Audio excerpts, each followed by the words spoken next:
Governor Tim Walz says it's possible for schools to reopen safely. He is urging all Minnesota schools to offer some sort of in-person learning by March 8th. However, schools do not have to follow that recommendation, which means that some kids may not be back in class come March. How does Minnesota's back-to-school plan compare to neighboring states? Here's WCCO's Caroline Cummings.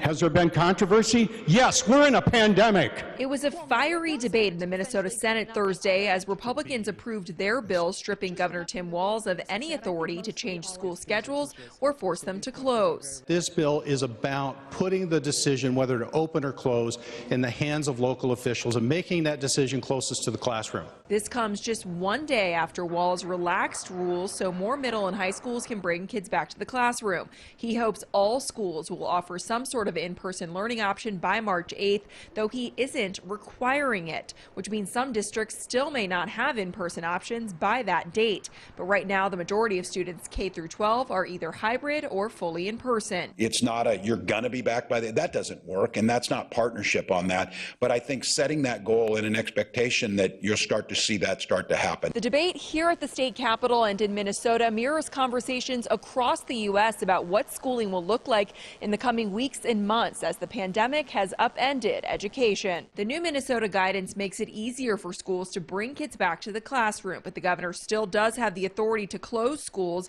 under his emergency COVID powers. Meanwhile, Wisconsin is a local control state. That means local districts and school boards are making their own decisions about what learning model is best. The state did put out recommendations, and Governor Tony Evers does have the authority to order the health department to close schools.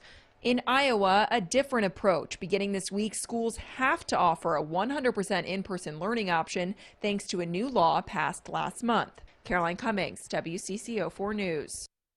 The governor says he is committed to getting all teachers at least one dose of the vaccine by March 8th, which is just 2.5 weeks away.